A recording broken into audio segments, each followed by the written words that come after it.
Con más de 20 años de experiencia en el periodismo, ha dedicado su carrera a la búsqueda de la verdad. La verdad. De frente, al grano, con carácter, entrevistará a las figuras más importantes de la noticia. Radio Isla presenta a la periodista Mili Méndez en Dígame la Verdad.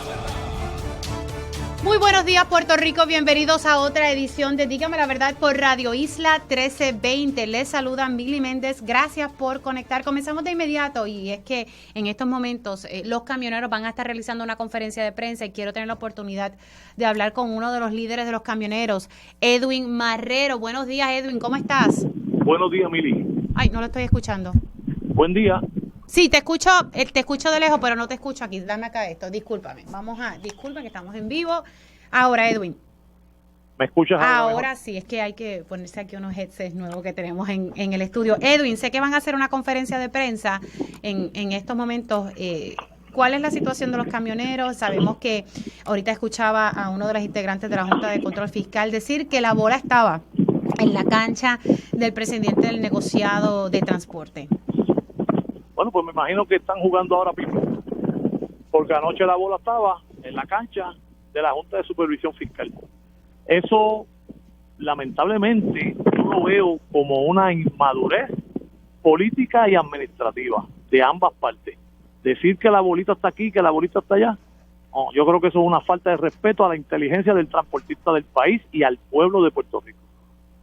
Sabemos que ya ustedes comenzaron desde anoche este paro y de una forma, ¿verdad? Hablando también con Carlos Rodríguez, me había dicho que ¿verdad? La ciudadanía no se iba a ver perjudicada, que ustedes no iban a estar tapando vías públicas. ¿Qué es lo que ustedes van a estar realizando? Pues mira, la prensa y el país se ha llevado la sorpresa del siglo. Hemos hecho una asamblea permanente de camioneros sin camiones. Nosotros los transportistas estamos en nuestros cajos privados aquí en la zona portuaria. Los que yo represento, que es los camioneros de arrastre, afiliados al frente. Nosotros entendíamos, yo siempre lo he entendido, pero el liderato viejo, pues no lo entendía así. Y mi sueño era hacer una asamblea permanente sin camiones, y se dio. Porque yo entiendo que nosotros para manifestarnos no necesitábamos afectar el tránsito de Puerto Rico. Y por primera vez en la historia, esto es una asamblea atípica por dos situaciones. Primero, que la hicimos sin camiones. Y segundo, que es la primera asamblea permanente que en vez de ser contra el gobierno, es contra la Junta de Control Fiscal. El integrante de la Junta de Control Fiscal estaba señalando pues que se habían integrado unos transportistas privados que no se debieron haber agregado, pero también el del negociado en el programa de televisión Jugando Pelotadura dijo que eso ya se había hecho también en el 2018, que no era nada nuevo. Correcto, Mili. Mira, lo que pasa es que tergiversan las cosas. Los camioneros que ellos llaman que tienen contratos privados, eso pasaba cuando no estaba regulado pesos y medidas. Desde que se entró en vigor la ley que regula pesos y medidas, esos transportistas, esos compañeros sí tienen tarifas de punto a punto. Y ellos no pueden trabajar por contrato, porque por contrato, podrían hacerlo, pero se tendrían que regir por las tarifas del negociado, porque no es nada ilegal tú hacer un contrato. Lo ilegal es hacer un contrato bajo tarifa. Sí, debajo de las tarifas establecidas. Correcto. Nosotros tenemos una tarifa mínima. Tú hacer un contrato bajo las tarifas del país implica que somos violadores de ley. Ahora mismo, si yo me monto en mi camión y entro y saco un vagón ahora mismo bajo tarifa, yo estoy expuesto a una multa de $10,000 y el que me contrató bajo tarifa está expuesto a una multa de $10,000. Claro, eso hay que darle las garras, tienen las garras, hay que darle el personal al negociado de transporte para que tenga cómo fiscalizarlo. El problema es que la Junta era de supervisión y ahora es una Junta de control. ¿Por qué de control? Porque nosotros entendemos que ellos tienen injerencia luego de la creación de promesas. Ellos no pueden intervenir en una ley centenaria. O sea, no es una ley de un poquito antes de promesa, es una ley centenaria. El negociado de transporte, antes comisión, fue creado en el 1917.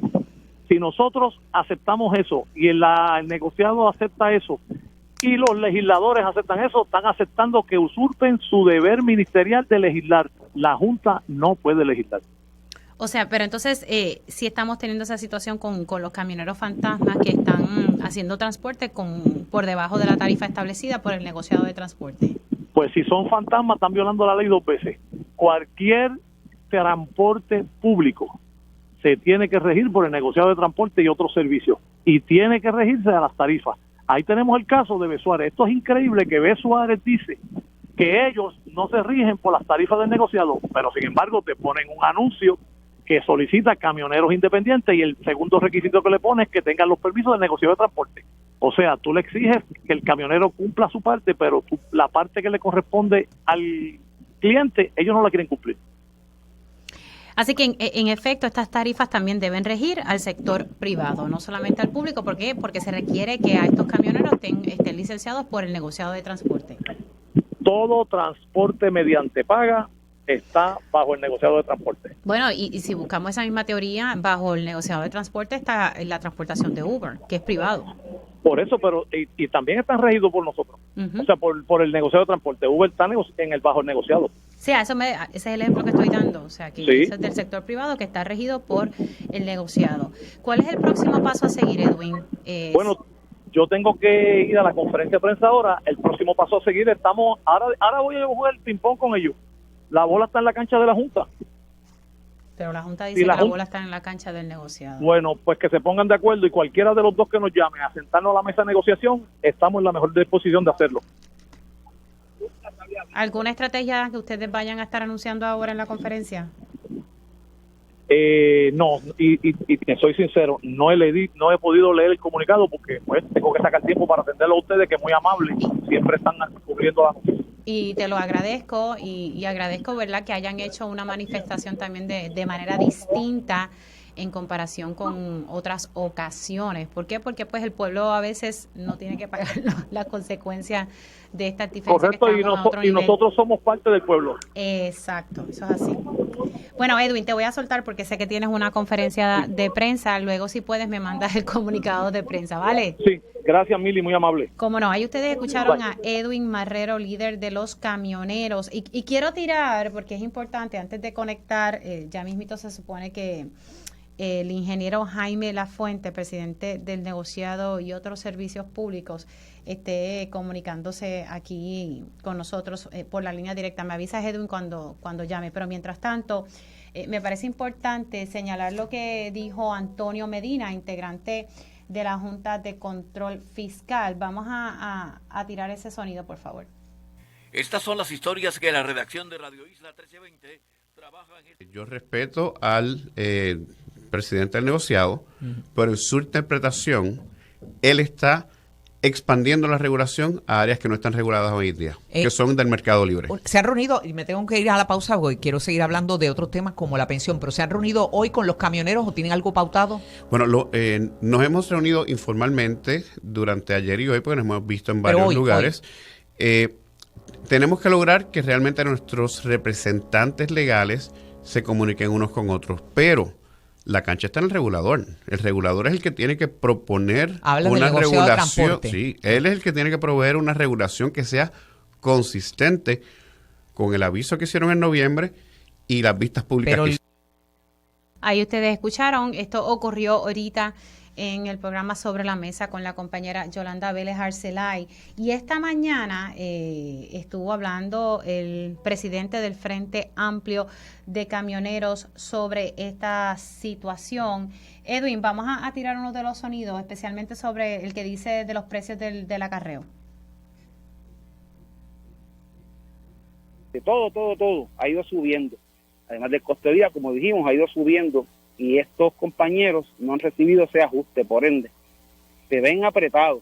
Y no solamente estos compañeros, sino la gente que trabaja con ellos en sus pequeñas empresas también se ven un poco afectados, porque al tú no tener ese ajuste y no puedes llevar tu negocio a la par con la realidad actual económica, pues muchos han optado por ir quitándose de eso y están migrando. Muchos están perdiendo choferes porque se van, porque no les pueden pagar lo que en verdad un chofer debería estar devengando.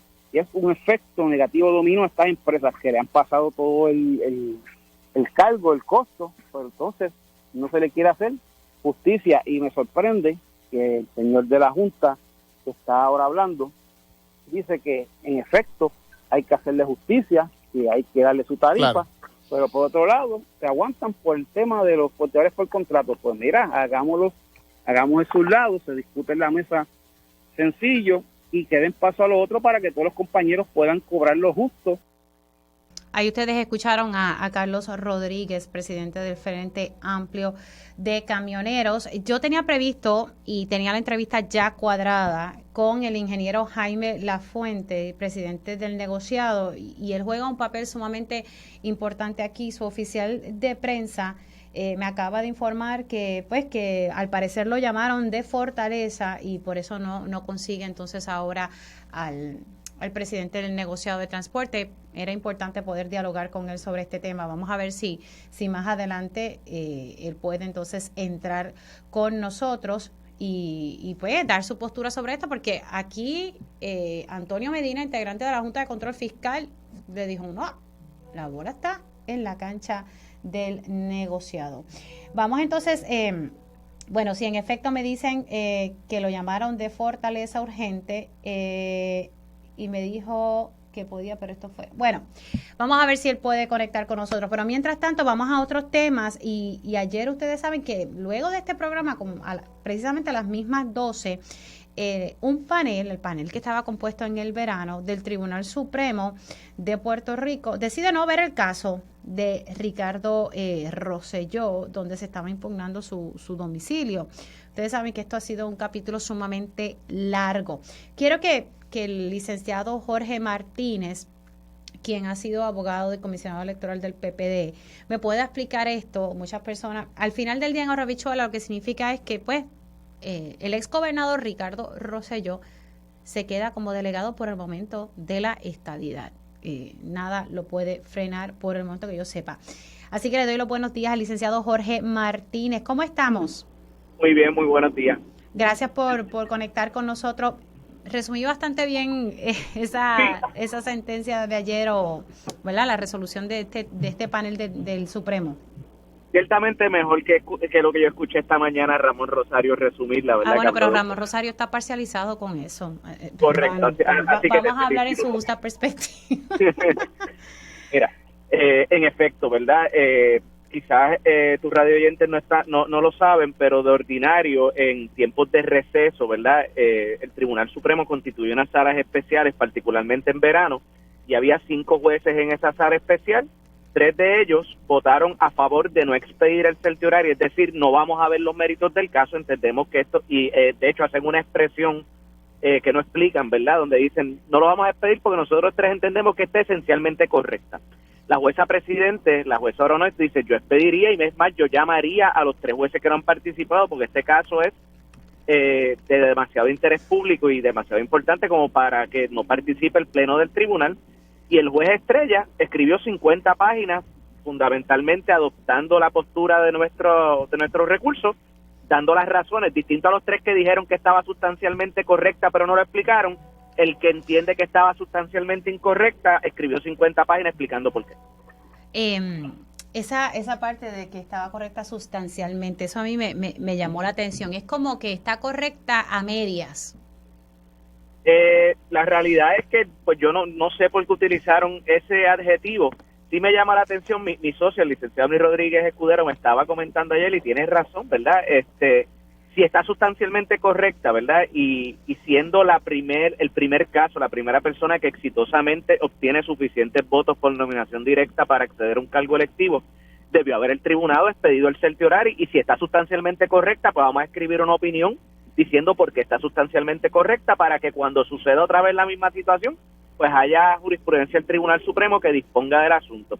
Y me decía Emil, y tiene toda la razón, este ciclo electoral, precisamente por la insistencia en imponer un código electoral luego de que la elección comenzó a correr bajo el Código de 2011 en pleno verano del año pasado, como recordamos todos, yo creo que rompió el récord de litigación de opiniones del Supremo del ciclo electoral del año 80, que fue una elección que se decidió por 3,000 votos a la gobernación, ¿verdad? La famosa elección de Valencia.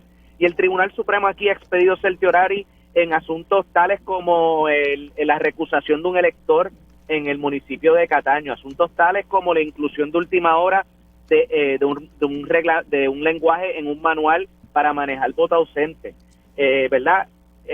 A nuestro juicio ha expedido el auto y ha decidido en los méritos asuntos electorales que son de menor magnitud que el que se presenta en este caso, ¿verdad? Por lo claro, tanto, pero lo que pasa es que aquí estamos hablando de un ex gobernador, Ricardo Rosselló.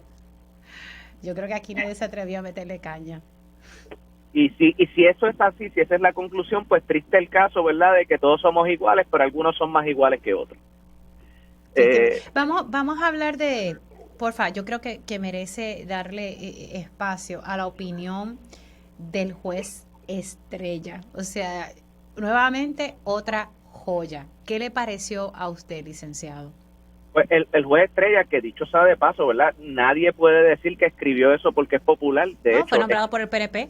No solo fue nombrado por el PNP, sino que como legítimo derecho tiene a decir, escribió 2 páginas explicando por qué el plan Tennessee era una gran estrategia y la importancia de buscar los derechos de igualdad mediante la estadidad, ¿verdad? Él es un juez estadoísta y cree en eso y siempre ha creído en eso. Es irónicamente el único juez de los 8 que están sentados en el tribunal ahora que tiene experiencia sustancial en la litigación de casos electorales. Él era el abogado de Tomás Rivera Chats cuando Tomás Rivera Chats fue comisionado electoral del Partido Nuevo Progresista y participó en muchos casos de envergadura, ¿verdad? Y conoce del tema y tuvo la honestidad intelectual de decir, primero, tenemos que reconocer, y así empieza su opinión, la importancia del asunto, ¿verdad? Esto no es un asunto para despachar con la petición de Sergio Orari, no al lugar, ¿verdad? Y entonces él da una lista de puntos, primero, porque hay que evaluar los requisitos. Segundo, ¿verdad? Él da, si mal no recuerdo, no tengo la opinión de frente, 5 o 6 párrafos donde él da puntos inamovibles, donde él dice, por estas razones es que tenemos que intervenir, ¿verdad? Y él hace un análisis muy cuidadoso sobre la decisión del Tribunal de Apelación en términos de jurisdicción. Él hace una expresión que me llama la atención, que dice, es como poco errada, ¿verdad? O sea, que ni siquiera yo que me pongo medio creativo escribiendo a veces, pues se me ocurre algo así, ¿verdad? Yo creo que es una manera fuerte de decir, lo menos que está esa opinión del Tribunal de Apelaciones es errada en términos de jurisdicción y explica muy bien las razones, ¿verdad? Bueno, pero no se olvide del detalle que dice también la sentencia de que permitiría la elección de Mickey Mouse. Lo dijo el juez, o sea, hasta Mickey Mouse puede correr aquí. Sí, y de hecho, Mickey Mouse es un menor de edad, que son ejemplos que nosotros hemos dado, ¿verdad? El ejemplo también de cuando yo, como tengo mis 47 añitos, recuerdo cuando Papo Swing recibía muchísimos votos por nominación directa. Pues gana Papo Swing, no es Raúl Carbonell hijo el que va a ser electo, sino que tiene que Raulito Carbonell ponerse la máscara y estar en personaje, ¿verdad? La peluca durante los 4 años que fue electo, ¿verdad? Es ese tipo de llevarlo al absurdo, ¿verdad? Todo por la figura envuelta, si es que eso es lo que sucedió, ¿verdad? Yo no me atrevo a decir que esa es la razón, pero es una inferencia razonable, ¿verdad? Y es razonable pensar, ¿verdad? Y cuestionarse, hubiese llegado incluso este caso hasta donde llegó, si la persona que fue electa por nominación directa no se llamara Ricardo Rosselló Nevares, pues no sabemos. Sí, definitivamente eso tiene que ser el denominador común en esta situación. Aquí, y voy a leer un extracto, dice, no se protegió el interés público ni los derechos de los electores que votaron por candidatos que cumplían con la totalidad de los requisitos al momento de la elección. Y esto fue lo que dijo en parte de su sentencia. Entonces agregó un trato preferente que vulnera la ley especial y los principios de trato igualitario que deben enmarcar el derecho electoral. O sea, este juez ha sido muy claro. ¿Cuántas páginas fue que le dedicó? ¿50? Poco más de 50 páginas. Si no me equivoco, fueron 52 páginas. Pues las primeras 2 páginas son la resolución del tribunal. ¿Qué va a pasar ahora con esto, licenciado? Pues mira, como tú sabrás, este caso, quien lo estuvo defendiendo fue el comisionado, el querido amigo Gerardo Toñito Cruz, que dejó de ocupar el cargo precisamente el día que nosotros radicamos la petición, el 15 de julio, ¿verdad? Ha sido debidamente sustituido, ¿verdad? Y el comisionado actual tiene que tomar una decisión. Nosotros estaremos oportunamente pues reuniéndonos con él y dándole nuestras recomendaciones y nuestra posición en torno a lo que ha pasado. Ciertamente el Tribunal Supremo de Puerto Rico tiene la la peculiaridad de que permite la reconsideración no solamente una vez, sino en 2 ocasiones, ¿verdad? Permite 2 mociones de reconsideración. La primera, dentro de los 10 días después de notificada la opinión o el dictamen del tribunal, que eso es 10 días a partir de hoy, ¿verdad? Empezamos a contar hoy. Y la segunda, pues 3 días después de que se deniega la primera. Bajo la regla 4 del Tribunal Supremo, pues se habla de cómo funcionan estas salas y cómo funcionan las mociones de reconsideración ante estas salas especiales, y yo entiendo, ¿verdad? Y habrá que ver qué decida hacer el nuevo comisionado, pero yo entiendo que sería prudente que en efecto el asunto se someta al pleno del Tribunal Supremo, porque yo creo que tiene tanto impacto en el quehacer político que debiéramos saber cómo piensan los 8 jueces del tribunal y no cómo piensan 5 de ellos, y tener una decisión 3-2 donde ni siquiera entramos a los méritos, ¿verdad? Tenemos que tener el insumo de los otros 3 jueces, qué piensan ellos, porque si esos 3 jueces... O sea, que usted hubiese ido, hubiese presentado ese recurso, esos recursos que tienen todavía disponibles quienes han presentado este caso. Pues mira, la realidad es que no es mi decisión. Yo sé que no es su decisión, pero usted lo hubiese hecho.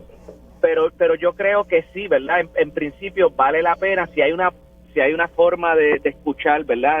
En el récord qué piensan esos otros 3 jueces sobre este asunto, particularmente, ¿verdad? Yo si hubiese sido una decisión 5-0 del panel de verano, pues yo te diría, pues olvídate de lo que piensan los otros 3, pero cuando es una decisión 3-2 y hay 3 jueces que no participan, que pueden hacer una diferencia como mínimo irreducible, ¿verdad? Si la decisión va a ser que se privilegia a quien es electo por nominación directa, como se está privilegiando a Ricardo Rosselló, eso debe estar en una opinión del Tribunal Supremo para que se beneficie no solamente Ricardo Rosselló, sino el que venga detrás, que esté en la misma posición, ¿verdad? Y eso requiere los votos para expedir el auto y que decidan de una manera u otra. Obviamente nosotros entendemos y concurrimos con el juez Estrella que lo que procede es reinstalar la decisión del Tribunal de Primera Instancia, pero si la decisión de la mayoría del tribunal va a ser otra, pues que sea una opinión y que no sea simplemente no lo vi. Claro, yo creo que es que no quisieron meterse ahí y esa es la más fácil, no atender el asunto, lamentablemente, tristemente por demás. Licenciado, gracias por haber entrado aquí en Dígame la Verdad. Cómo no, hablen siempre. Cómo no, se cuida mucho. Ahí ustedes escucharon al licenciado Jorge Martínez, él estuvo llevando este caso, representando al comisionado electoral del Partido Popular Democrático. Y si ustedes tienen una oportunidad, hay que leer esa opinión completa del juez Estrella. Por otro lado, voy a leer aquí un poco el comunicado de prensa del Partido Popular Democrático. El nuevo comisionado electoral del PPD básicamente ha dicho que va a acatar la decisión mayoritaria del Tribunal Supremo en relación al caso del doctor Ricardo Rosselló. Yo difiero en el sentido de que no fue tan mayoritaria porque no estaban todos. Esto fue una sala que se conformó, ¿verdad? Un comité de verano, siempre se hace en verano y en diciembre, para esta época, como decimos, de donde muchos aprovechan las vacaciones. Así que lo que dijo el nuevo comisionado electoral del Partido Popular Democrático, Ramón Torres Cruz, dice, aunque diferimos con respeto, el Partido Popular Democrático acatará la decisión mayoritaria del Tribunal Supremo en relación al caso del doctor Ricardo Rosselló. Ciertamente esta determinación abre una serie de interrogantes sobre la validez y definición de los candidatos en procesos electorales, así como el mecanismo de nominación directa. Esa realidad hace necesaria una reforma electoral, que ese es otro issue que se está atendiendo en la legislatura y parece que no arranca. Esa realidad hace necesaria una reforma electoral amplia que rectifique las enormes deficiencias que tiene el Código Electoral actual. Son las 10:20, tengo que hacer una pausa, pero al regreso vamos a hablar sobre otro asunto. Hay un tapón en los muelles y no es por culpa de los camioneros, hay otro asunto corriendo ahí, hay cargamentos estancados en el muelle de San Juan. Vamos a hablar sobre este tema al regreso de la pausa. Dígame la verdad, las entrevistas más importantes de la noticia se escuchan aquí. Mantente conectado. Radio Isla 1320. Estamos de regreso aquí en Dígame la Verdad por Radio Isla 1320. Les saluda Mili Méndez, gracias por conectar y vamos ahora, son las 10:24 sobre el tema del COVID-19. Es muy importante la vacunación, precisamente vacúnate en American University. American University of Puerto Rico anuncia su campaña de vacunación contra el COVID-19 dirigida a sus estudiantes, familiares y a la comunidad en general, en colaboración con la Guardia Nacional de Puerto Rico. El evento de vacunación se estaba llevando a cabo esta semana, pero hoy se va a llevar a cabo en el Centro Universitario de Manatí y mañana jueves 22 de julio también allí en el Centro Universitario de Manatí. El horario de vacunación será entre las 10 de la mañana hasta las 3 de la tarde. Para más información se puede comunicar al 787-620-2040. Repito el número de teléfono, 787-620-2040 o visita la página web aupr.edu y busca también las redes sociales. Vacúnate en American University. Son las 10:25 y quiero este tema yo lo he tocado aquí constantemente y siempre estamos viendo las consecuencias, y es el tema de los muelles. Voy aquí a buscar la nota que se ha reseñado en Cyber News y que también ha sido recogida por muchos medios, especialmente La Perla del Sur. Y es que presuntamente hay toneladas de alimentos que están en el muelle de San Juan, literalmente estancados. Estamos hablando de alimentos frescos, perecederos, así como productos farmacéuticos que están en riesgo, lamentablemente, de perderse por un conflicto obrero patronal. Y esta denuncia la hizo la ex senadora Rosana López a Cyber News, y Cyber News pues redacta esta nota. Y ustedes saben que aquí he hablado sobre el tema de los muelles en muchas ocasiones con el representante José Aponte, y cada vez que veo estas notas digo, bueno, esto se denunció, esto se venía advirtiendo y nadie ha hecho nada. Llega un momento que uno se frustra denunciando las cosas y como que nada ocurre, cada cual mira para otro lado, como que le da igual. Bueno, quiero darle los buenos días al representante José Aponte. ¿Cómo se encuentra? Buenos días, Mili. Saludo para ti, saludo para Puerto Rico. Excelentemente bien, gracias a Dios. Espero que tú también. Gracias a Dios estamos bien, hay salud, que eso es lo más importante. ¿Qué le parece a usted esta situación? Supuestamente, según lo que se está denunciando, desde el pasado sábado, la unión que representa a los trabajadores de los muelles dejó de trabajar un barco a la empresa Luis Ayala Colón de nombre Northern Diplomat de Evergreen. El mismo tiene más de 2.300 movimientos de furgones y solamente se han descargado 300. Ayer, refiriéndose al martes, llegó otro barco llamado Fouma y no lo trabajaron por una disputa entre la Unión y Luis Ayala Colón. Y cada vez que leo esto, me acuerdo de usted. ¿Qué le parece?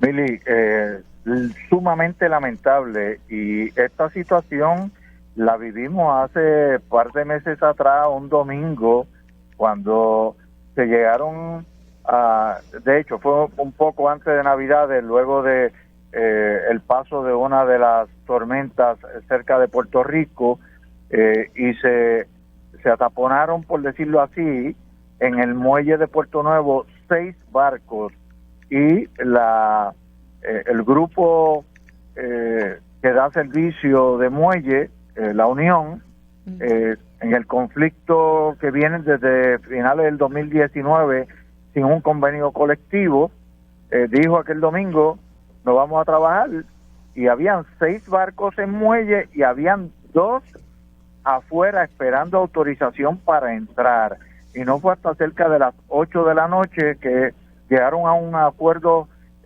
provisional y comenzaron a dar servicio. En este momento se está dando la misma situación, convenio colectivo, no hay alternativas de momento para la Unión, y han forzado de manera de brazos caídos, por decirlo así, el no operar, el no dar el servicio, y la mercancía está allí. Eso es consecuencia, ¿sabes? ¿Por qué esa consecuencia, Mili? Por el monopolio que yo llevo denunciando desde marzo del 2019 y lamentablemente hemos mirado para el lado. Todo el mundo. ¿Perdón? Todo el mundo ha mirado para el lado. No. Hay sus excepciones. Yo tengo que reconocer el trabajo que tú has estado haciendo en los medios cubriendo sobre ese particular, pero cuando hablo que hemos mirado para el lado, tengo que decir que lamentablemente la administración ha mirado para el lado y ha permitido que eso se dé en esa forma. Cuando hoy por hoy estamos discutiendo, y me salgo un poco, y digo un poco porque está relacionado, me salgo un poco, estamos discutiendo el asunto de las tarifas en el transporte terrestre. Pero mira, hace unos meses atrás fui allá a la Colón y fue una de las reservas que nosotros tuvimos cuando ellos pidieron autorización, TOAD y Luis Ayala Colón pidieron autorización al FNC para fusionarse, y a ellos les molesta que uno hable de fusionarse, dicen que no, que un acuerdo entre las partes y que cada cual mantiene su función y su empresa, sí, de la boca para afuera. Cuando Luis Ayala Colón, hace unos meses, ¿qué ocurrió? Pues mira, un cargo que uno dice, ¿y qué es eso? Terminal Maintenance Fee. Cuota de mantenimiento de puerto, de terminal, lo subieron en un 67%. ¿De cuánto era antes? Pues el cargo era de 15, lo subieron a 25. Y uno dice, pero eso es una tontería. Bueno, pero por furgón, en un barco, ¿cuántos furgones traía ese barco que está allí? 2.300. 2.300 a 10 pesos más. ¿Cuánto le representa en ingreso adicional a la empresa? Maintenance fee. Si a aquel muelle no se le está dando mantenimiento. Otro cargo. Terminal security fee. De $10 lo subieron a $17.50, un 75%. ¿Qué fee era ese? Terminal fee. ¿Perdón? Terminal fee, me dijo. Ese es Terminal Security Fee. El primero security es Terminal Maintenance Fee. Maintenance, y el segundo es de seguridad. Inspección de contenedores. Lo subieron de 60 a 90, un 50%. De 350, el stripping and or stuffing. Cuando mantienen allí, de 350 lo subieron a 900. ¿Y quién dijo algo? Nadie. Yo lo denuncié en aquel momento, tú me cubriste, Mili. Y nadie más hizo nada. Y la agencia, la Comisión Federal Marítima, se le envió comunicación y tampoco hicieron nada. Y aquí el gobierno, y lo tengo que decir en esta forma, porque nosotros somos abogados corporativos del pueblo de Puerto Rico y tenemos que velar porque los negocios del pueblo de Puerto Rico sean en beneficio del pueblo de Puerto Rico, y esas tarifas no son en beneficio del pueblo de Puerto Rico. Entonces nos quejamos porque se están aumentando los fletes terrestres, que yo entiendo que después de 15 años se tenían que revisar, que se pueda buscar un acuerdo para que sea escalonado y no sea todo de cantazo, lo podemos entender también, pero tiene que haber un aumento, pero no es en esta forma de uno que tiene un monopolio, porque ahí hay un monopolio entre todos y Luis Ayala Colón. Bueno, sí, ahora se llama Puerto Rico Terminals. No, ahora se llama Puerto Nuevo Terminal. Puerto Rico Terminal fue cuando todo compró a Intership, pero cuando se fusionaron estos dos, ahora se llama Puerto Nuevo Terminal. Qué bonito suena, ¿verdad? En contra del pueblo. Y lamentablemente, hay abogados corporativos que están mirando los beneficios de sus clientes en el aspecto privado, y yo que se desempeñen apropiadamente, pero mañana posiblemente ellos lo que hagan es que se monten en un avión y se llevan a su familia fuera de Puerto Rico, porque como han hecho tantos chavos, pues se van a vivir la estadidad fuera de Puerto Rico.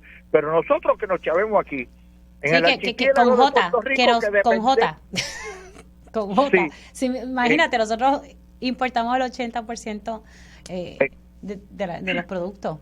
80%. Pues en el archipiélago de Puerto Rico, que el 90% de lo que se consume se importa. Unos dicen 85, unos dicen 90, pero lo que se importa, el 90-95% está llegando por agua. ¿Algo que se pueda hacer o simplemente seguimos aquí con la frustración de seguir denunciándolo y que nadie haga nada y que miren para otro lado?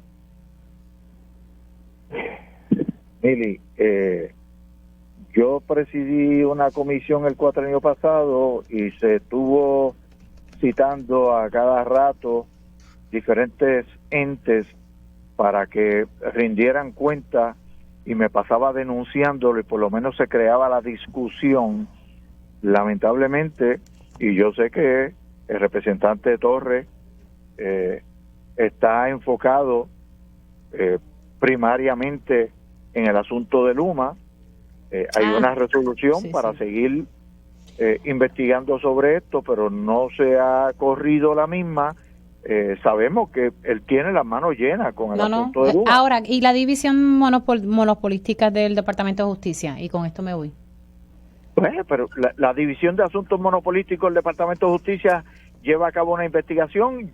Yo sé que hay una investigación corriendo, pero mientras se hace la investigación, seguimos afectándonos todos nosotros. Dios mío, pero ¿cuánto tiempo van a hacer una investigación? Bueno, hay asuntos técnicos y lamentablemente la abogada que estaba corriendo esa división se fue del Departamento de Justicia y han tenido que estar reclutando nuevo personal. Claro, que tiene que empezar de nuevo, desde cero. No necesariamente empiezan desde cero, pero se retrasa un poco la investigación. Bueno. Y por el otro lado, pues asuntos como lo que está, si hubiesen más compañías dando servicio en el muelle, lo que está ocurriendo con el tranque obrero patronal del sindicato allí, pues no habría una alternativa. Sí. Representante, se me acabó el tiempo, tengo que entregar a la pausa, pero gracias por haber estado aquí en Dígame la Verdad, se cuida mucho. Igualmente. Como no, ustedes escucharon al representante José Aponte hablando sobre este tapón en los muelles. Ay, Dios mío, las cosas que pasan. Hacemos una pausa aquí en Dígame la Verdad y regresamos en breve. Dígame la verdad, las entrevistas más importantes de la noticia se escuchan aquí. Mantente conectado.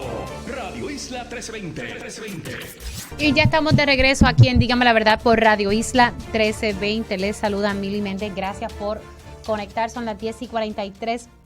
Y quiero tocar este tema porque ha surgido muchas cosas aquí en la isla con el representante Jesús Manuel Ortiz, a quien ya tengo en línea telefónica. Y es que ayer el periódico El Nuevo Día, la periodista Laura Quintero, se personó al condominio en Rincón, que ha sido eje de debate. Estamos hablando del condominio Sol y Playa en Rincón. Y pues se topa que el personal de carrera del Departamento de Recursos Naturales y Ambientales, que estaba asignado al caso en torno a esta construcción en el área recreativa del condominio, pues llegaron ayer y entonces se encontraron que la construcción se siguió ilegalmente, esto en contra de la orden de cese y desista de la que se emitió el viernes, que también generó mucha confusión porque se había dicho que había que parar, pero entonces después, horas más tarde, dijeron que no, que sí, que podía seguir. O sea, hay como un arroz con huellas ahí con este tema. Pero la realidad es que aquí están tratando de no seguir las reglas, o sea, de pasarse eso por donde no da el sol. Vamos. Y quiero hablar de este tema con el representante de Jesús Manuel Ortiz, que también ha estado pendiente al mismo. Y tengo entendido que la Comisión de Recursos Naturales de la Cámara de Representantes está haciendo unos requerimientos al Departamento de Recursos Naturales Ambientales. Cabe destacar que desde anoche he estado tratando de coordinar una entrevista con el secretario de Recursos Naturales y Ambientales. Reconozco que las veces que siempre solicito la entrevista está disponible. No obstante, pues me comunicaron esta mañana que tenía su agenda muy llena y sin duda hay muchos temas para hablar con él. Por ejemplo, este asunto de Rincón, y que aclare si en efecto le emitió una orden de cese o qué fue lo que hizo. La realidad es que uno ve las imágenes que publica el periódico El Nuevo Día y el vídeo, y la realidad es que están construyendo en una zona ya literalmente ahí en la playa. Bueno, vamos a darle los buenos días al representante Jesús Manuel Ortiz. ¿Cómo está? Buenos días a ti, Mili, y a la audiencia del programa. Bien, gracias a Dios. ¿Qué le parece a usted esto? Si no es que la periodista llega hasta allá, pues no se percatan ¿verdad? De que esto está pasando. Allí empleados de carrera pues se dan cuenta pues que no están siguiendo las reglas y como que continuaron la construcción. ¿Quién toma cartas aquí? Bueno, la realidad es que esta denuncia que se hace en el día de ayer es otra revelación más del manejo mediocre e irresponsable, desde mi punto de vista, el Departamento de Recursos Naturales ha tenido con este caso, ¿verdad? Que ha sido un caso tan sonado públicamente.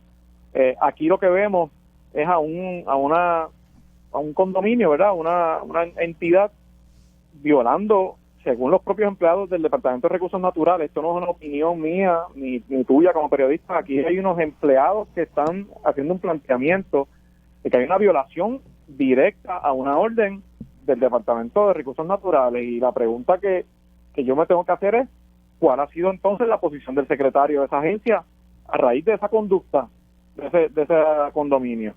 O sea, ¿ha habido alguna instrucción?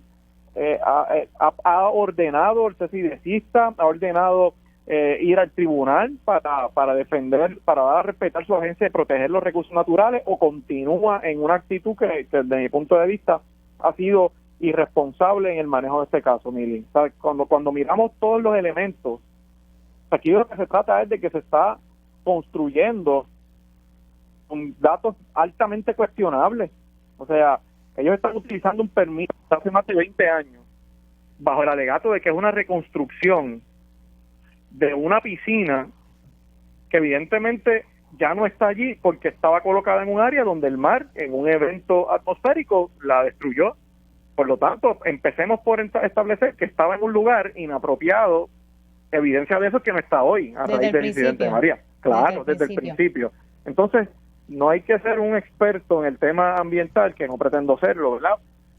Para entender que las costas no son hoy iguales a hace 20 años. O sea, que ha habido eventos atmosféricos, María es uno de ellos, una erosión costera que todos conocemos lo que ha estado sucediendo, especialmente en esa zona de Rincón, y el permitir que se construya, ya sea en una zona marítimo terrestre o en la zona de amortiguamiento, que es donde se plantea esta construcción, elementos que son permanentes como una piscina, me parece a mí que es abiertamente ilegal. Estaba diciendo, estoy leyendo aquí la nota del Nuevo Día, el biólogo del Departamento de Recursos Naturales Ambientales, Carlos Díez, estaba señalando que se construyó un muro de cemento posterior y en contravención a la orden. Entonces, una cita de él dice, ese muro que está allí, eso no estaba.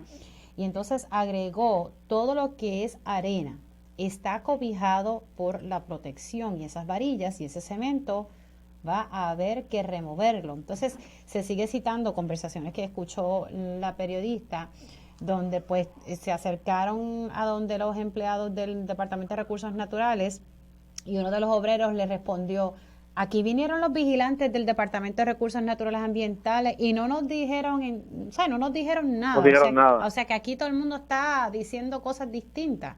Bueno, pero ese mismo artículo también plantea que la supervisora o una persona que ocupa una posición en el cuerpo de vigilantes establece que hay un informe de los vigilantes que tiene la misma opinión que esos otros funcionarios de recursos naturales en referencia a que es ilegal o que va en contra de la orden lo que están haciendo allí. Claro, pero la cabeza del DRNA pues entonces tiene que actuar aquí. Claro, dice más esa funcionaria, si miras la nota, la persona dice, estamos esperando instrucciones del secretario. Por eso aquí, yo emplazo aquí hoy, primero al secretario. Estamos esperando por las instrucciones del señor secretario, dijo Ronda. Estoy hablando de Aidelín Ronda, la comisionada del Cuerpo de Vigilantes. O sea, que están esperando que el secretario Están esperando la instrucción. O sea, aquí tienen a unos empleados de recursos naturales, un licenciado y que unas personas de otras divisiones, estableciendo que hay una ilegalidad, y tienes aparentemente un informe de unos vigilantes, según la supervisora, que plantea lo mismo, y no hay una instrucción del secretario.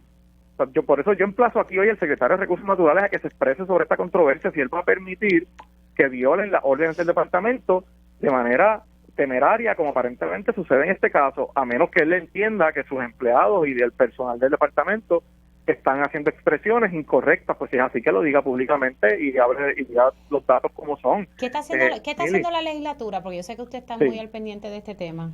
Pues mira, la legislatura, en la Comisión de Recursos Naturales que preside el compañero Ricardo Feliciano, ya se comenzó la investigación.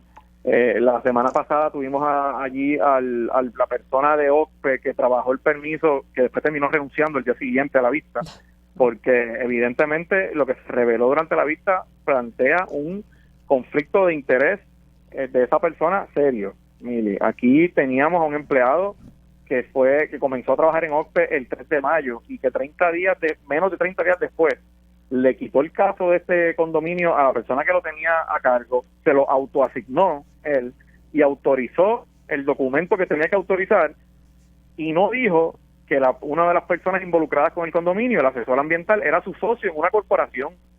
Y no conforme con eso, Mili, cuando la comisión de la Cámara de Recursos Naturales lo cita a una vista pública el 7 de julio, 3 días después van al Departamento de Estado y disuelven la corporación.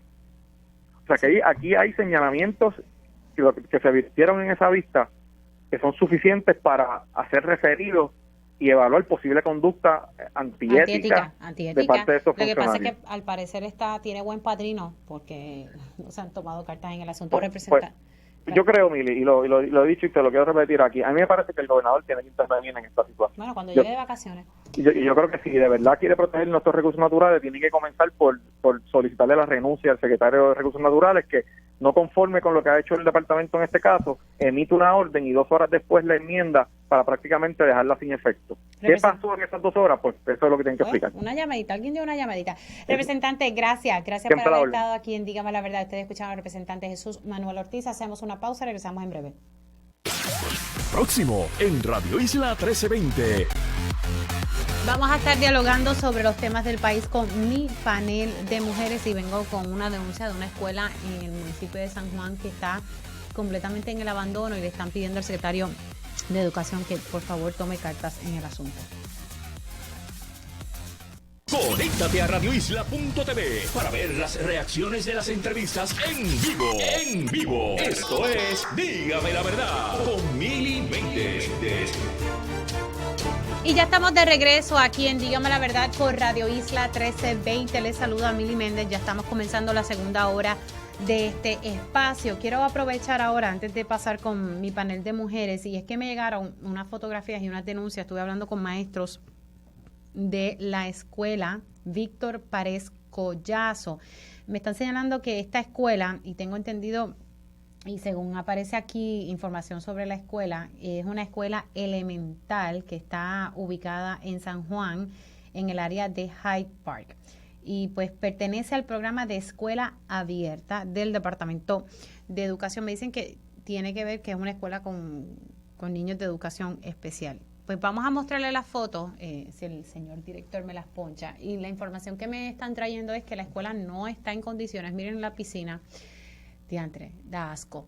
Miren cómo está esa piscina, y quienes están conectando, ¿verdad?, a través de radioisla.tv, y para quienes están escuchando, ya mismito las voy a subir en mis redes sociales, Mili Méndez PR. Y las fotos que estamos mostrando son las condiciones que se encuentran en estos momentos de esa escuela, y los padres, como también los maestros, están tocando puertas de todo el mundo, OMEP, todo el mundo, para ver cómo se puede resolver esta situación.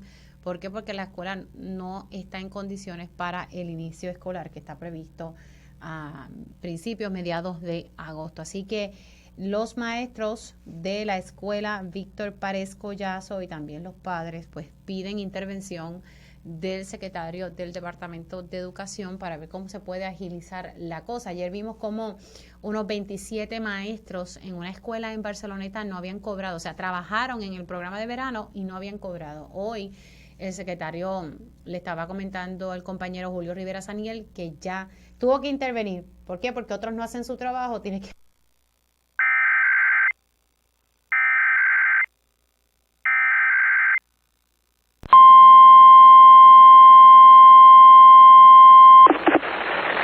Servicio Nacional de Meteorología en San Juan interrumpe la programación regular de esta emisora para realizar la prueba semanal del sistema de alerta en emergencias para Puerto Rico y las Islas Vírgenes Americanas.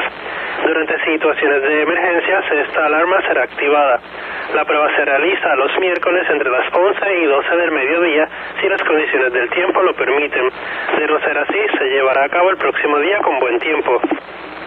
The National Weather Service in San Juan has interrupted the normal broadcast to conduct the weekly test of the emergency alert system for Puerto Rico and the U.S. Virgin Islands. During emergency situations, this alarm will be activated. This test is conducted every Wednesday between 11 and 12 noon. If weather conditions are unfavorable, the test will be done on a good weather day. Now we return to our regular programming. Ahora regresamos a nuestra programación regular.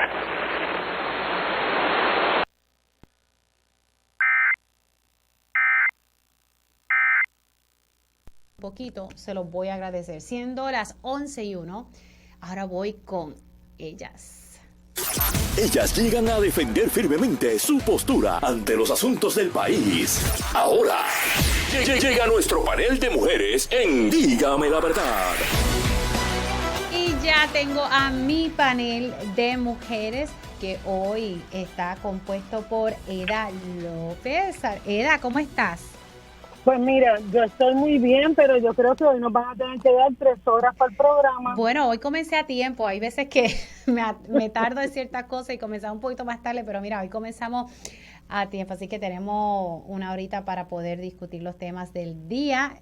Y ya tengo a Carmen Lebrón. Carmen. Hola, buenos días a ti, Mili, a Eda, a las demás compañeras en el panel, a los que nos escuchan aquí listas para discutir los temas del día de hoy. Bueno, y también tengo a la doctora Irma Lugo. Irma, ¿cómo estás?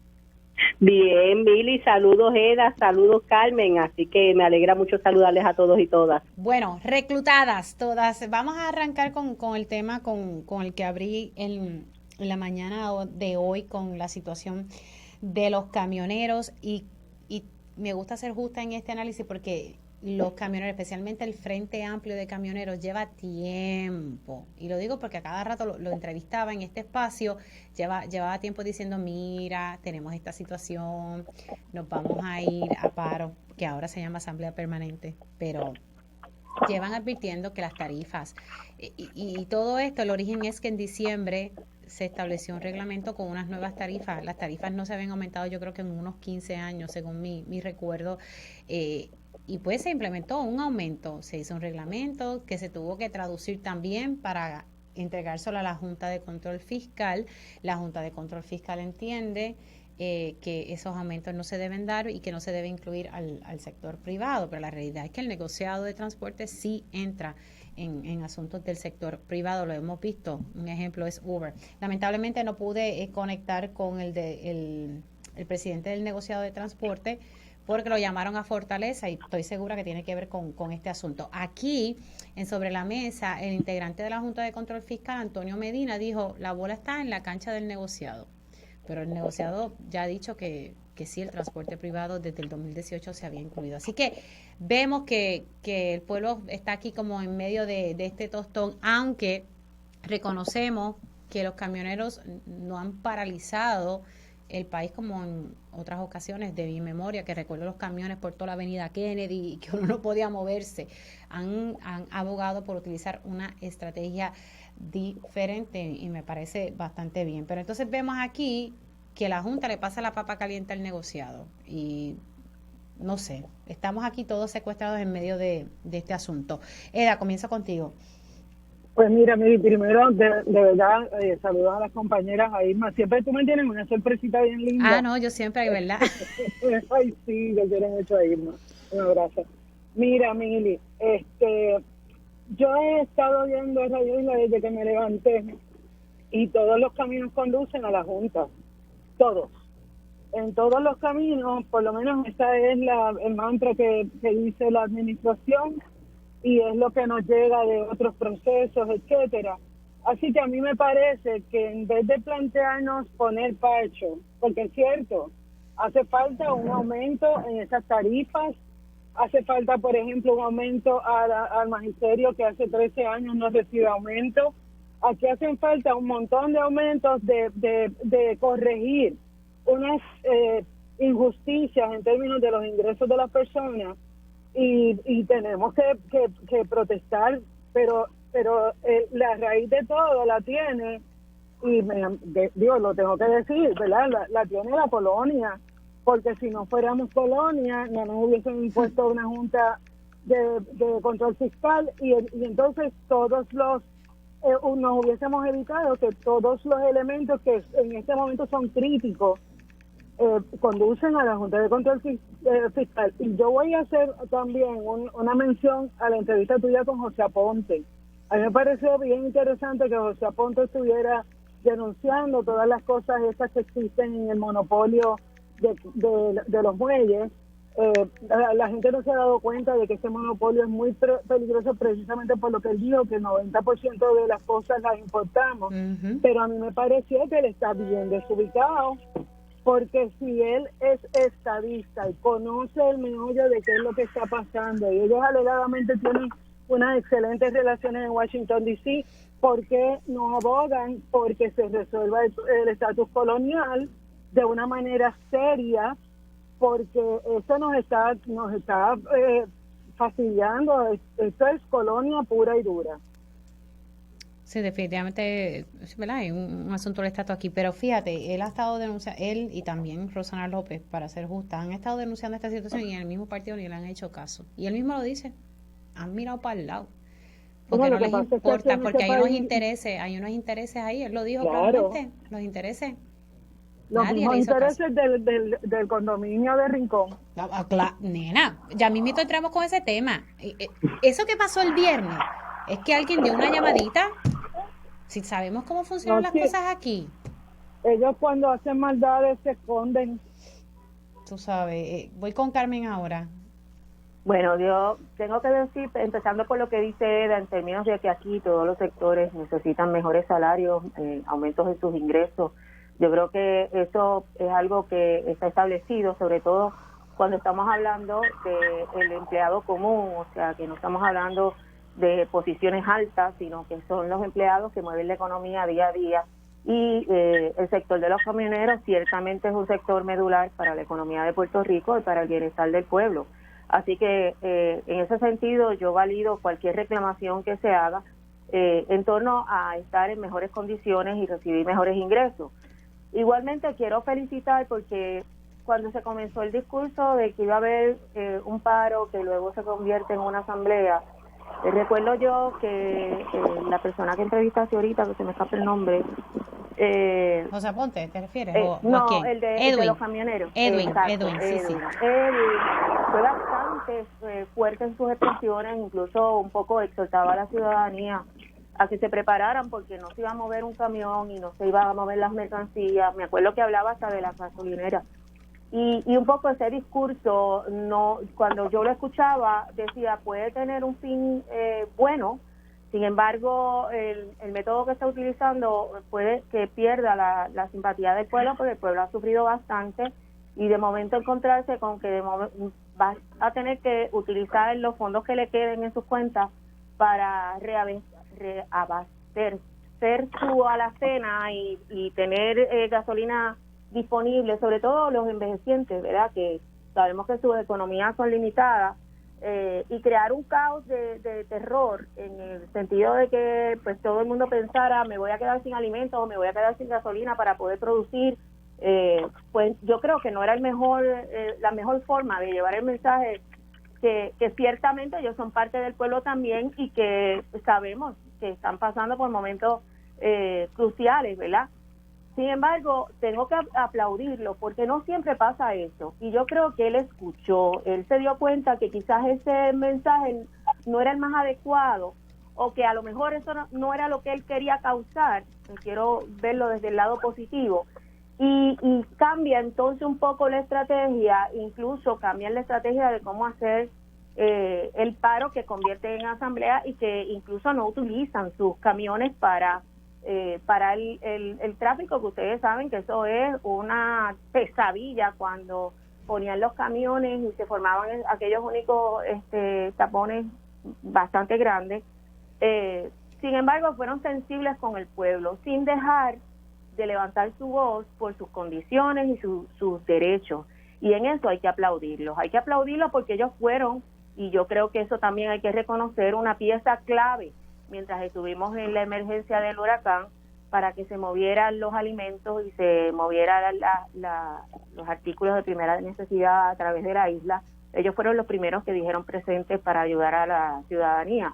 Así que en ese sentido, pues yo tengo que aplaudirlo porque me parece que han tomado decisiones acertadas.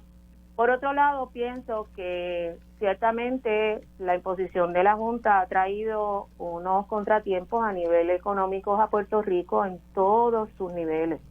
Y este es un nivel más. O sea, es un área que se está viendo afectada también por la imposición de la Junta. Pero no podemos perder de perspectiva que, aunque ciertamente la Junta no debiera estar, también aquí hubo unos desmanes grandísimos económicos en el manejo de la cosa pública.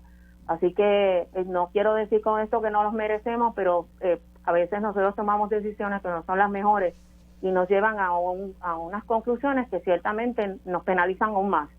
Y cuando digo decisiones me refiero a cuando se escogen nuestros representantes. Yo quisiera, como Eda, que el estatus fuera definido y que la Junta no estuviera. Y que nosotros pudiéramos tener el control de nuestras decisiones. Claramente la Junta ha venido con una idea de controlar los dineros que se trabajan, que se mueven en la economía de Puerto Rico con el fin principal de pagar una deuda. Y eso ha trastocado no solo las cuestiones de los salarios de muchas de las áreas que mueven la economía, sino también a nivel de todas las agencias. Por eso es que estamos viendo que muchas agencias se han quedado prácticamente inutilizadas porque no tienen o los equipos, no tienen el personal. Eso es así. Y todo esto es producto de este sistema de control de las economías de Puerto Rico, que yo creo que ha sido en demasía, o sea, ha sido excesivo. Quizás si hubiese hecho de otra manera no hubiera tenido un impacto tan grave como el que ha tenido, y lo veíamos venir, porque cuando yo estuve en el gobierno pude ver cómo muchas de las agencias levantaban su voz: me voy a quedar sin personal para poder cumplir. Sin embargo, pues el plan había que cumplirlo y en ese sentido, pues ya vemos los resultados. Así que ciertamente lo que debiéramos estar viendo es cómo logramos que la Junta ya termine y se vaya y podamos nosotros tener el control de nuestras finanzas. Claro, pero de aquí a que la Junta se vaya, no es tan fácil como habían dicho con los 4 presupuestos balanceados y tener acceso a los mercados. Es más complicado y eso es bastante técnico, pero ese tema lo voy a tocar mañana con el licenciado Rolando Manoli, porque al parecer la Junta no se va luego de eso. Hay otras cositas que hay que analizar sobre ese particular. Así que la Junta está aquí por buen tiempo. Voy con Irma. Bueno, pues yo con las compañeras estoy de acuerdo cómo el sistema colonial en Puerto Rico nos lleva unas decisiones políticas y económicas que impactan la situación de derechos humanos de la gran parte de la población, y eso es lo que estamos viendo, ¿verdad? Precisamente con las protestas de los compañeros camioneros. Ellos exigen un reclamo por el alza en el costo de vida, y es como mencionaste al principio, ¿verdad?, que no es algo nuevo, llevan meses haciendo las denuncias, yendo a programas de televisión, informando sobre la situación, y han tenido que tomar una decisión estratégica, ¿verdad?, con esto de la asamblea, que es lo que se está llevando a cabo hoy.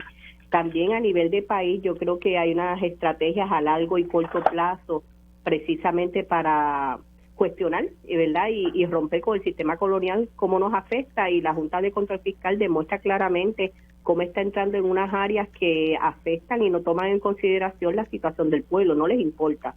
Y eso lo hemos visto y lo estamos viendo, ¿verdad? En las decisiones desde los presupuestos, tanto a la universidad, el impacto al sistema de retiro, el impacto al sistema educativo y, como mencionaron las compañeras anteriormente, ¿verdad? Lo que estamos viendo en ese trabajo dentro de las agencias de gobierno que tienen una responsabilidad con el país y que no tienen el personal, no tienen la gente, y lamentablemente, ¿verdad? Vemos un impacto social más amplio, como estas mismas decisiones que están impactando económicamente la situación de empleo, la situación de crecimiento económico y de desarrollo de nuestro país, pues nuestros jóvenes se nos están yendo también, ¿verdad? O sea, cómo el perfil del país está cambiando, en el sentido de que tenemos más personas envejecientes, pero las decisiones políticas, ¿verdad? Las decisiones económicas impactan a esa población desde una violación de derechos humanos en servicios, en continuación de los mismos, en una mirada amplia, ¿verdad? De cómo el gobierno tiene que responder y no lo está haciendo. Sí, es que... Así que eso es parte. Mire, y con el tema de que las agencias están prácticamente inoperantes, es que hay una falta de personal. Sé que en un momento dado todo el mundo dice, no, que es el gobierno, el gigantismo gubernamental. Hace una semana yo dialogaba con el director del Instituto de Estadística y según los números que ellos han manejado, no es tan gigante el gobierno, y con lo que estamos viendo también con distintas situaciones. Vamos a coger el ejemplo del Departamento de Recursos Naturales Ambientales, que el mismo secretario ha reconocido que no tiene suficiente personal, y la realidad es esa, es en muchas agencias que no hay personal para poder entonces realizar el trabajo. Quisiera entonces tocar un poco lo de Rincón. Me quedan 4 minutos antes de irme a la pausa. ¿Qué les parece a usted esto? Porque el viernes el Departamento de Recursos Naturales y Ambientales frena la construcción de la chava piscina esa allá. Y de momento no puede continuar. Y entonces ayer va el abogado del Departamento de Recursos Naturales, también el biólogo del Departamento de Recursos Naturales, y se encuentran con que habían construido fuera de las áreas permitidas. O sea, aquí no hay respeto por la ley ni por las agencias. En este turno voy con Carmen, luego con Irma, entonces luego con Eda.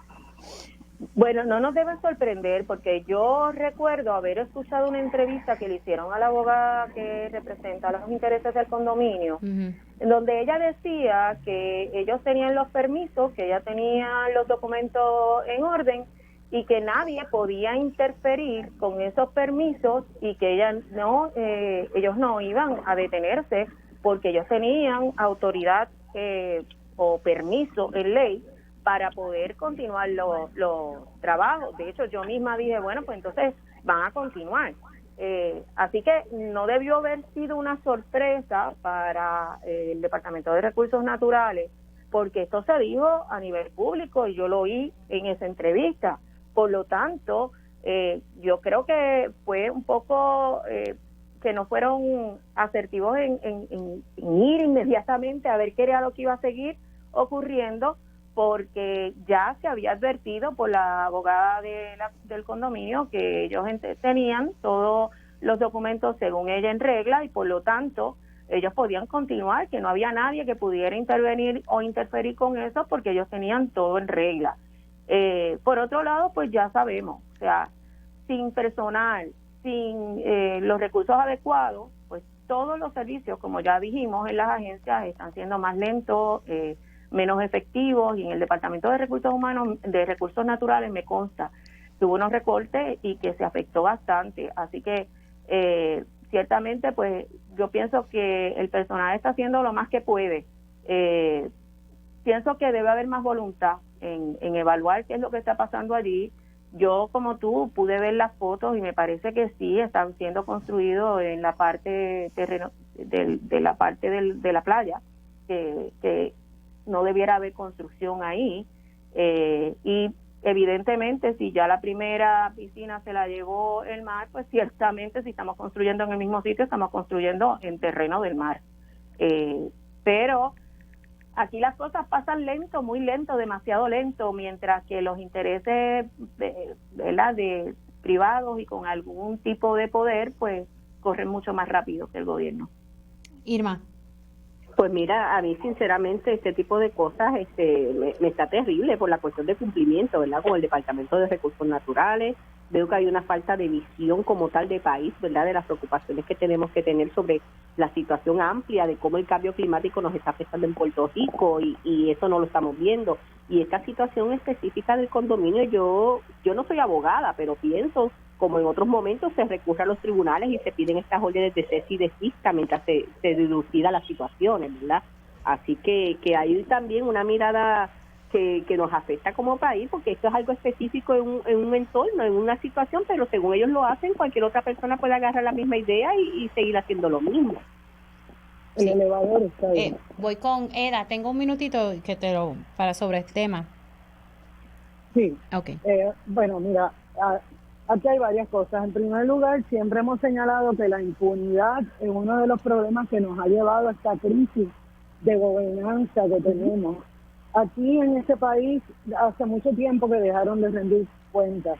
Aquí, por ejemplo, nadie se hace responsable, por ejemplo, de que las columnas de las escuelas que ya llevan un año y 7 meses con esos daños, ¿verdad? Por los terremotos, sabemos que nada pasa. O sea, si nosotros no ponemos empeño en nuestra niñez, que es nuestro futuro, que esperamos para el resto de la gente, sea un país de personas viejas, etcétera, pero no quiero desvariar. Lo que sí Eda, debo decir, déjame pausarte, tengo que hacer una pausa aquí y te regreso contigo para que continúes tu línea de pensamiento. Hacemos una pausa en Dígame la Verdad y al regreso continúo con mi panel de mujeres. Dígame la verdad, las entrevistas más importantes de la noticia están aquí. Mantente conectado y recuerda sintonizar al mediodía, tiempo igual, en Radio Isla 1320 y radioisla.tv. Y ya estamos de regreso aquí en Dígame la Verdad por Radio Isla 1320. Les saluda Mili Méndez. Estoy con mi panel de mujeres. Está integrado por Eda López, la licenciada Carmen Lebrón y la doctora Irma Lugo. Me quedé en el turno de Eda, que estábamos hablando sobre la situación de Rincón, y Eda agregaba el escenario, por ejemplo, de las columnas cortas, que pues había una meta para que eso se arrancara, y aquí precisamente yo estaba entrevistando al secretario de Educación interino, donde me decía que pues tenía que cambiar los planes porque habían subastas que no se habían podido otorgar, que no conseguían contratistas, en fin, ¿verdad? No se van a poder arreglar y que algunos trabajos iban a tener que comenzar mientras comenzaba el semestre escolar, obviamente haciendo esos arreglos luego del horario de los estudiantes, luego de las 3 de la tarde. Eda, continúa. Sí, mira, lo que te quería decir es que en Puerto Rico, cuando yo me criaba, nos enseñaban que las playas eran públicas, que nosotros podíamos circunvalar todo Puerto Rico alrededor de las playas porque las playas eran para el pueblo. Y entonces, cuando comenzó esta tendencia de privilegiar a las clases más privilegiadas, perdonando la redundancia, comenzamos a perder playas que se empezaron a privatizar. Yo escuchaba con mucho espanto a la abogada del condominio alegar que eso es privado y que por lo tanto ellos son los dueños y que por lo tanto el gobierno no puede intervenir. Y yo quiero decir algo, Mili. Aquí esa es la actitud de personas que tienen el privilegio gubernamental de que yo te rasco la espalda y tú me rascas la mía. Por último, tengo que decir una cosa. El PIB está en récord, radicando proyectos de protección de costas por múltiples cuatrienios. En este momento, tanto en Cámara como en Senado, Denis y María de Lourdes han radicado un proyecto para proteger las costas con una ley de costas. A mí me parece que la indignación la debemos llevar a la acción y exigirle a los cuerpos legislativos que aprueben esa ley, porque el problema es que ahora mismo es un cantito en Rincón, pero cantito a cantito en todas las edificaciones que tienen acceso a la playa nos han estado excluyendo al pueblo, que no tenemos para nada. De hecho, tenemos la intención de competir con todo el mundo, no es privatizar las playas. ¿Terminaste? Sí, mi amor. Ok, que pensé que te sentí un poquito como que ibas a coger impulso y continúa. Ay, no, mija, que es que hay tantos temas hoy, de verdad, que es una cosa, porque es la falta de rendición de cuentas y la falta de vergüenza en esa cara cuando se ponen a jugar con las cosas que nos pertenecen a todo el mundo. Sí, no, y tú vas a veces, recuerdo una vez que estaba por el área de Dorado, que iba con una amiga mía a una playa y entramos al hotel para pedir acceso y me decían, no, eso, nos decían, eso es privado. Entonces mi compañera, las playas son públicas. Bueno, tuvieron que dejarnos pasar. Pero para que ustedes vean a ese nivel de que uno tiene que reclamar por algo que se supone que sea público. Es nuestro. Sí, sí. Vamos entonces con otro tema.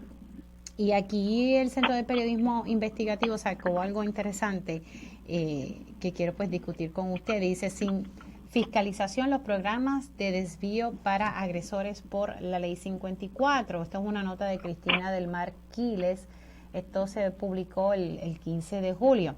Y dice aquí que desde que se aprobó la Ley 54, pues miles de personas que se declararon culpables por delitos de violencia doméstica han evitado la cárcel al participar de programas de desvío. El organismo creado para supervisar estos programas ha tenido largos periodos de inactividad desde su creación, por lo que se desconoce su eficacia y bajo qué condiciones han estado operando.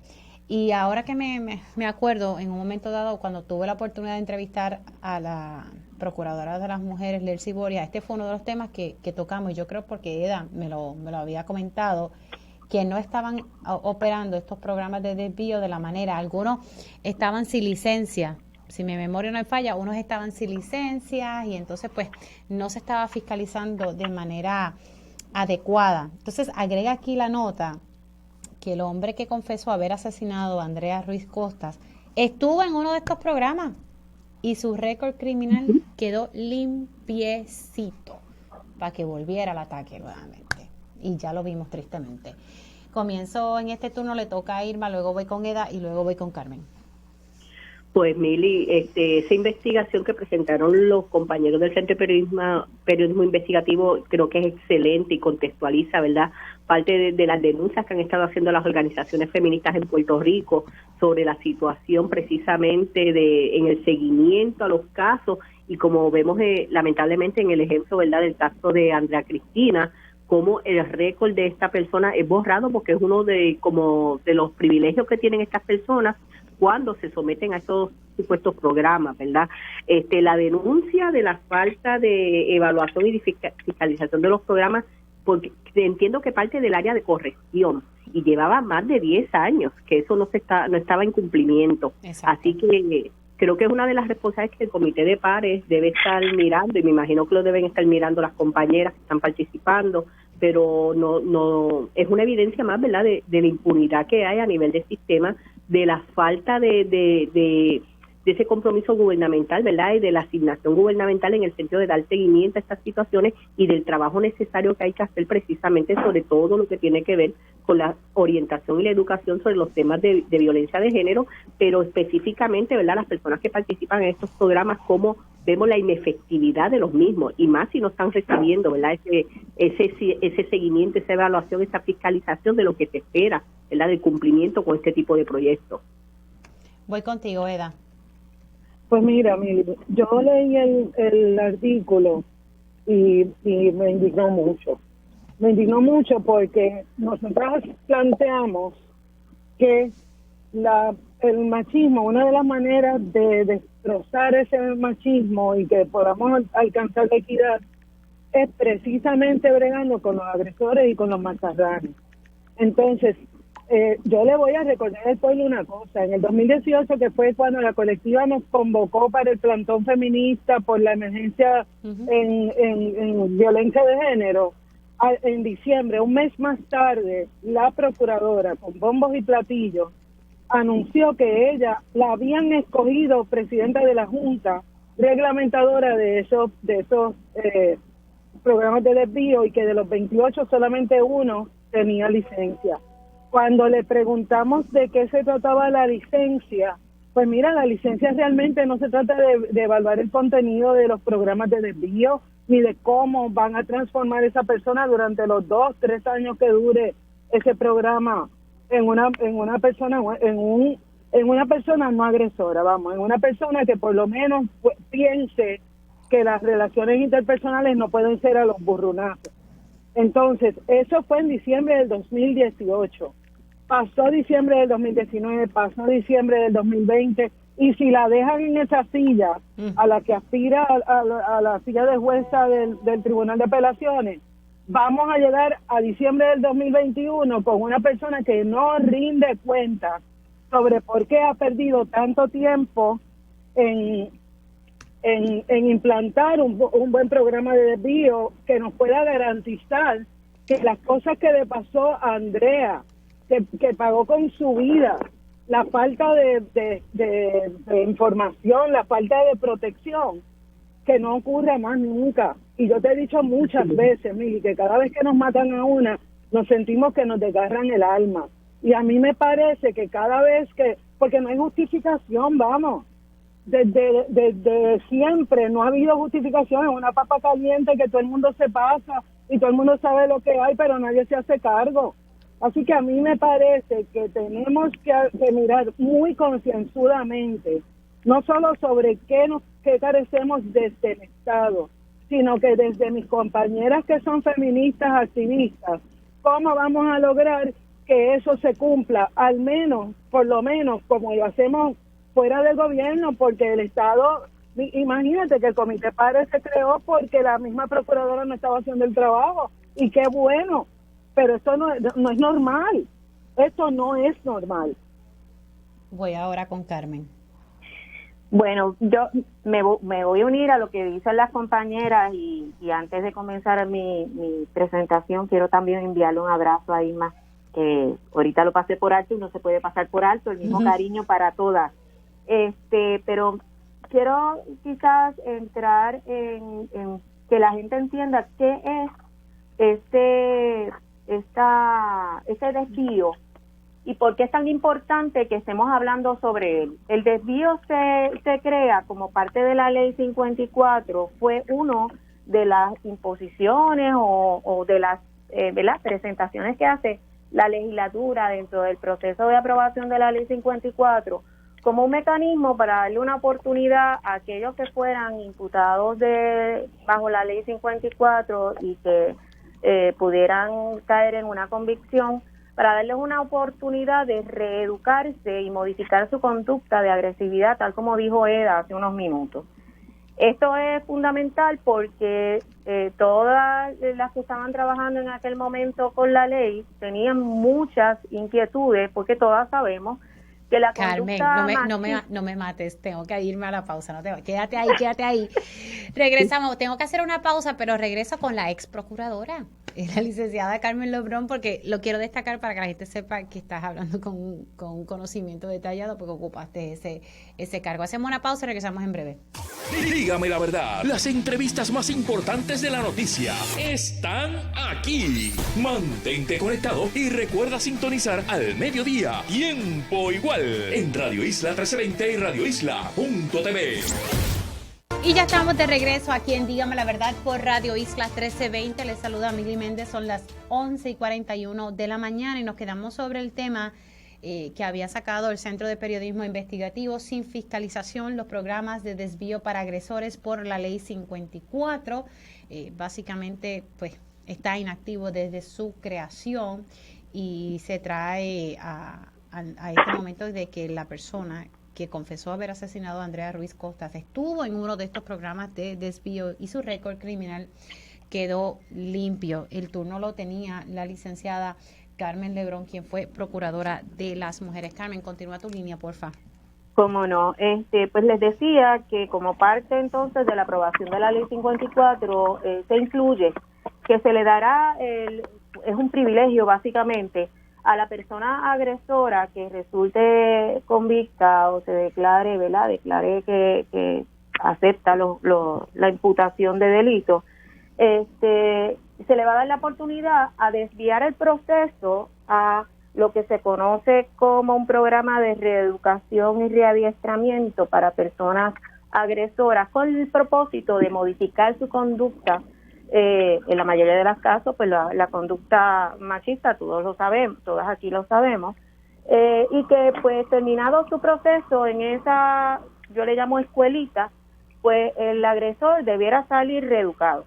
Todas que conocemos esto sabemos que eso no es como una varita mágica, que la conducta no se modifica de esa manera y que es poco probable que muchos de ellos salgan de ahí reeducados.